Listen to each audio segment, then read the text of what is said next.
എന്താ കുഞ്ഞെന്താ കുറച്ചുകൂടെ നേരത്തെ വന്നൂടായിരുന്നു? ബസ് പിടിച്ച് ഇവിടെ എത്തണ്ടേ സാർ? എന്നാ പോവല്ലേ സാർ?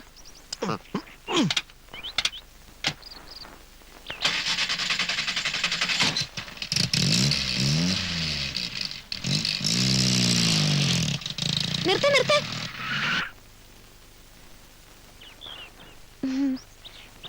മോളെ നമുക്കിന്ന് കാറിൽ സ്കൂളിൽ വിടാ സുഖേട്ടാ. ഞാൻ ഡ്രൈവിംഗ് പഠിക്കാൻ പോവാ. അവളുടെ ആശയല്ലേ? സമയമില്ലെന്നേ. ഓ മേസ്ത്രി ഇറങ്ങി.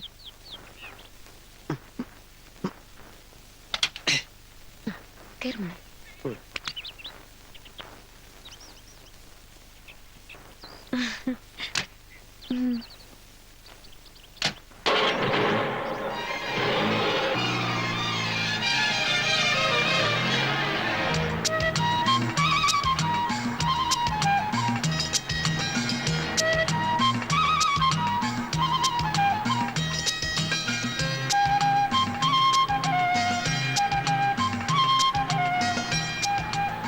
എടുത്തോട്ട് പോട്ടെ മേസ്ത്രി. മോളുടെ സ്കൂളിലേക്ക് വലത്തോട്ടല്ലേ പോണ്ടത്? നമുക്ക് എടുത്തോട്ട് പോയിട്ട് ചുറ്റി സ്കൂളിലെത്താം. എന്തിനാ അങ്ങനെ ചുറ്റുന്നത്? കാര്യമുണ്ട് സുഖേട്ടാ. നമ്മുടെ വണ്ടി ഞാൻ ആദ്യമായിട്ട് കയറുമല്ലേ. പോട്ടെ മേസ്ത്രി. എവിടെ കാണുന്നു? പോട്ടെ മേസ്ത്രി. എടുത്തോട്ടോ വലത്തോട്ടോ? എടുത്തോട്ട് തന്നെ. ആ പോട്ടെ.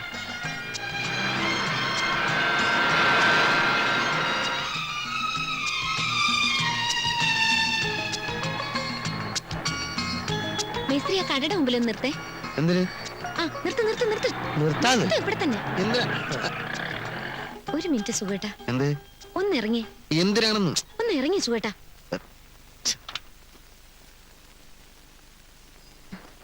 ഇറങ്ങു മോളെ.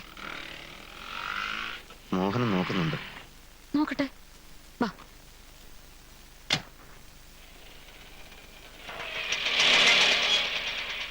മൂക്കൊന്ന് അളവെടുക്കണം ഉടുപ്പ് തയ്ക്കാൻ.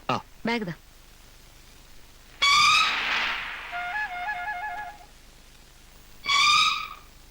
ഇറക്കം ഇത്രയും മതിയോ? ആ മതി. കാഞ്ചന സമയമില്ലട്ടാ. കുറച്ച് കാത്തു നിന്നൂടെ? ബസ്സല്ലല്ലോ ഇത്, നമ്മുടെ കാറല്ലേ.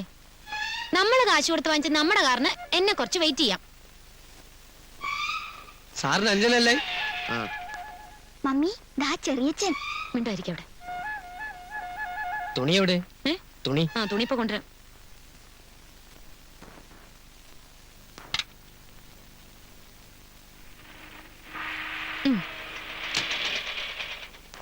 ഇനി വേണ്ടി വിട്ടോ. നമ്മൾ തോറ്റുപോയിട്ടില്ലെന്ന് അറിയട്ടെ. സ്വന്തം കാറും ഒക്കെ ആയി സുഖമായിട്ടാ ജീവിക്കുന്നെന്ന് മനസ്സിലാക്കട്ടെ. എന്ത്? സ്റ്റാർട്ടാവുന്നില്ല. സ്റ്റാർട്ടാവുന്നില്ല. ശരിക്കും നോക്ക് മേസ്ത്രി, സ്റ്റാർട്ട് ആവാൻ ഞാൻ നാണക്കേടാ. ഞാനിപ്പോ എന്ത് ചെയ്യാനാണ്? ഒരു രക്ഷയില്ല. ഇറങ്ങി തള്ളണ്ടേ തന്നെ വരും. എന്തായാലും തള്ളണം. സാർ ഒന്ന് കയ്യച്ചാട്ടെ. എന്ത് പണ്ടാരത്താണ് ഇവിടെ കൊണ്ടുവന്ന് വണ്ടി നിർത്തിയത്?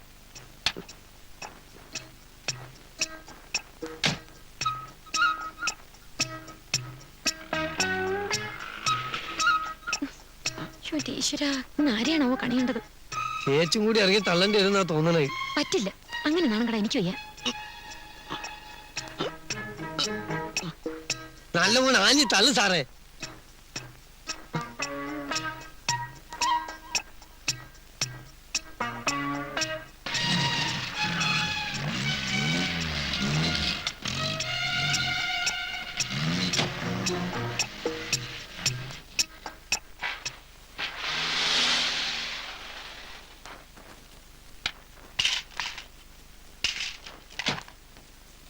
സൂപ്പർവൈസർ സുകുമാരനോട് വന്നോ?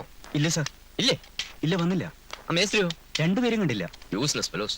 ഒരു ഉത്തരവാദിത്വ ബോധമില്ല. 100 കൂട്ടം പ്രശ്നങ്ങളുള്ള ദിവസമാണ്. യവന്മാർ ഇത് എവിടെ പോയി കിടക്കുന്നു? സ്റ്റാരിങ് നേരെ പിടിക്കും. ഇതൊന്ന് നേരെ പിടിക്കാൻ ആർക്കും വല്ലതും കൊടുക്കണം. റൈറ്റ്.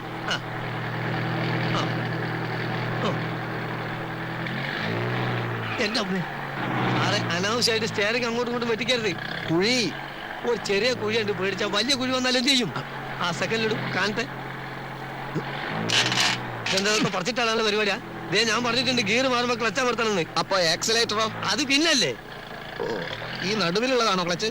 എത്ര പ്രാവശ്യം ഞാൻ എടുത്ത് താഴോട്ട് നോക്കരുതെന്ന്. പിന്നെ ക്ലച്ച് ഏതാണെന്ന് അറിയണ്ടേ? ക്ലച്ച് നിങ്ങളെ കാലിൽ ലെഫ്റ്റ് ആണ് ഞാൻ പറഞ്ഞില്ലേ? ഓ അത് ശരി. അപ്പൊ ക്ലച്ച് ഇടുമ്പോ ഗിയർ അമർത്തണം അല്ലേ? ഒന്നാം ഘട്ട ക്ലച്ച് കുഴിച്ചിടുമ്പോ ഗിയർ വലിച്ചൂരി എടുക്കണം.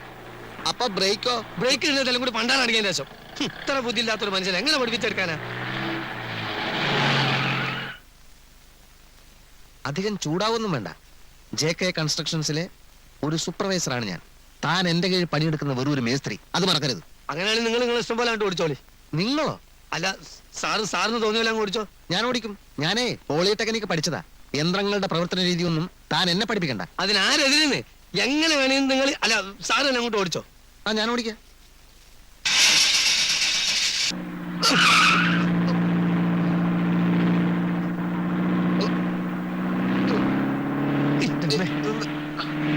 എന്താ മനുഷ്യനെ കൊല്ലാൻ കൊണ്ടുപോവാ? ബ്രേക്കിൽ ഔട്ട് ചെയ്ത്. ബ്രേക്ക് എവിടെ? ബ്രേക്ക് എവിടെ? ബ്രേക്കിന്റെ ഞാൻ ഔട്ടിക്കോളാം.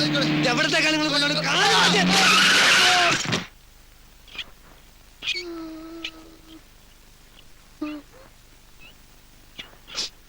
പതുക്കെ പതുക്കെ.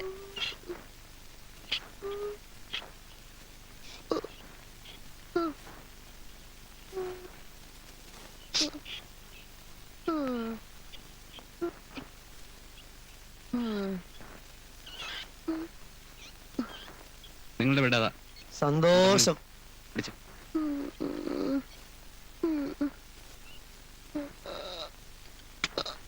പിടിച്ചു.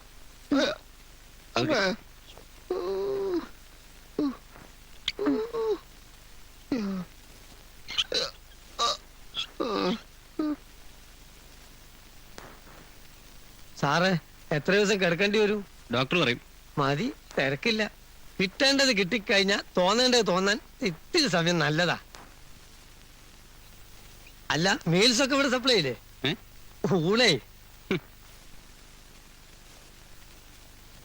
ഇതെങ്ങനെ മേസ്ത്രി ഉണ്ടായത്?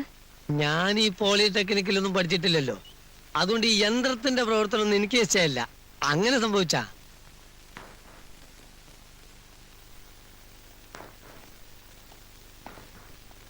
ഓ, കർത്താവ് കാത്തു. ക്ലാസ് എടുത്തുകൊണ്ടിരിക്കുമ്പോഴാണ് ഞാൻ വിവരം അറിഞ്ഞത്. ഉടനെ കാർ അടിച്ച സ്ഥലത്ത് ഇങ്ങോട്ട് ഫോൺ ചെയ്തപ്പോ കുഴപ്പമില്ലെന്ന് അറിഞ്ഞു. ആ ഇടിച്ച കാറ് കണ്ടാൽ അതിനകത്ത് ഇരിപ്പുണ്ടായിരുന്നവരെല്ലാം ചത്തിട്ടുണ്ടെന്നേ വിചാരിക്കുള്ളൂ. അങ്ങനെ ചത്തിട്ടുണ്ടെങ്കിൽ നമ്മുടെ കോളനിക്കാർക്ക് അനുശോചനം രേഖപ്പെടുത്താൻ വേണ്ടി കറുത്ത തുണി മേടിക്കാൻ പോയിരിക്കുക സുലോചന. അതിപ്പോ വേസ്റ്റായി. ഇടിച്ചതേ ഒരു അഡ്വക്കേറ്റിന്റെ വീടായിരുന്നു. അയാള് ലോ പോയിന്റ് പറയാ. അയാളെ മനഃപൂർവ്വം കൊല്ലാൻ വേണ്ടി മതിൽ ഇടിച്ചു പൊളിച്ച് കാർ അകത്ത് കയറ്റിയതാണെന്ന്. കോടതി പോവാതിരിക്കാൻ 5000 രൂപ ചോദിച്ചു. മതിലിന് 4000 വേറെ രൂപ ഞാൻ അഡ്ജസ്റ്റ് ചെയ്ത് കൊടുത്തു. ഈ 9000? അതെ, കൂടുതൽ കുഴപ്പങ്ങളില്ലാതെ കേസ് ഒതുക്കുന്നതല്ലേ നല്ലത്. കൊല്ലാൻ ശ്രമിച്ചാണെന്നൊക്കെ പറഞ്ഞാ ചിലപ്പോ അഴി എണ്ണണ്ട വരും. കേട്ടോ സാറേ, ആ കാറിന്റെ കിടപ്പൊന്ന് കാണേണ്ടതാ. അതെ, തോട്ട വിഴുങ്ങിയ പന്നിയുടെ തല പോലെ ആയിപ്പോയി. ഏതായാലും കാറ് ഞാൻ ലോറി കയറ്റി വർക്ക്ഷോപ്പിൽ എത്തിച്ചിട്ടുണ്ട്. ഒരു 10-10000 രൂപ ചെലവാക്കിയ വണ്ടി നേരെ ആക്കാന്നാണ് മെക്കാനിക്ക് പറയണേ. എന്റെ ഈശ്വര. ആ കാറ് കണ്ടപ്പോഴേ ഞാൻ പറഞ്ഞില്ലേ തല്ലിപ്പുളിയാണെന്ന്. ഇനിയിപ്പൊ വെറുതെ നന്നാക്കി കിട്ടിയാലും ആ അവലക്ഷണം കെട്ട കാറ് നമുക്ക് വേണ്ട. ഈ ബ്ലഡി ഫൂളും ആയിട്ടുള്ള കൂട്ടുകെട്ടും നിങ്ങൾക്ക് അത്ര നല്ലതല്ല. ദേ, ഞാൻ 2 ആളോടും കൂടിയിട്ടാ പറയണേ. അപ്പോ ഞങ്ങൾ കോളനി പോയി വിവരം പറയാം. എല്ലാരും കൂടെ ഓടിക്കഴിച്ച് അവിടെ നിന്ന് ഇങ്ങോട്ട് വരേണ്ട കാര്യമില്ലല്ലോ. അതെ, അതൊരു ശല്യമായി തീരും. സാറേ, തെറ്റ് എന്റെ അടുത്താണ്. എന്നോട് ക്ഷമിക്കണം. എന്താണ് യഥാർത്ഥത്തിൽ ഉണ്ടായതെന്ന് ഞാൻ പറഞ്ഞുതരാം. സ്വകാര്യാണ്, വരൂ. അവിടെ നിക്ക്, ഞാൻ പിന്നെ പറയാം. അവിടെ നിക്ക്, നടന്നോളൂ. ആ, എന്താ ഉണ്ടായത്? ഒരുത്തൻ അപകടം പറ്റി ആസ്പത്രിക്ക് എടുക്കുമ്പോഴല്ല ചെറ്റവർത്താനം പറയല്. മനസ്സിലായോ? ഓ, ഇനി ഇത് ആവർത്തിക്കരുത്. ആരും കണ്ടിട്ടില്ല. ദയവേദി ഇക്കാര്യം പുറത്ത് ആരോടും പറയരുത്. എനിക്കത് ക്ഷീണ. കമോൺ.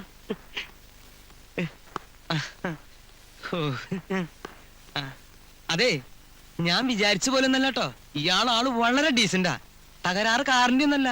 കാർ നല്ല ബെസ്റ്റ് കാറാ. ഞങ്ങൾ പോട്ടെ എന്നാ ചേട്ടാ. വരട്ടെ. ഓ,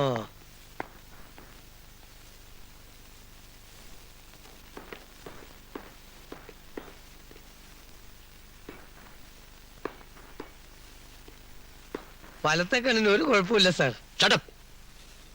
2 കൂടെ എന്നെ തുലയ്ക്കാൻ ഇറങ്ങിയിരിക്കല്ലേ? ഇല്ല സാർ, അങ്ങനെ ഒരു തീരുമാനം ഞങ്ങൾ എടുത്തിട്ടില്ല. എന്നാൽ ഞാൻ ചില തീരുമാനങ്ങളൊക്കെ എടുത്തിട്ടുണ്ട്. വർക്ക് സ്പോട്ടിൽ ആളില്ലെങ്കിൽ പണി മുന്നോട്ട് കൊണ്ടുപോകാൻ പറ്റില്ല. ആ വാങ്ങിച്ച അഡ്വാൻസ് തിരിച്ചു തന്നിട്ട് സ്ഥലം കാലിയായിരിക്കും. സാർ ഇനി ഒരു പ്രശ്നം ഉണ്ടാവില്ല. രൂപ തന്നിട്ട് ബാക്കി സംസാരിച്ചാൽ മതി.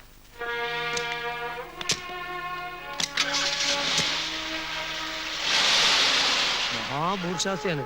തൊഴിലാളികളോട് യാതൊരു കരുണയില്ലാത്ത ഇയാളോടൊന്നും ആത്മാർത്ഥത കാണിക്കേണ്ട ഒരു കാര്യമില്ല കേട്ടോ.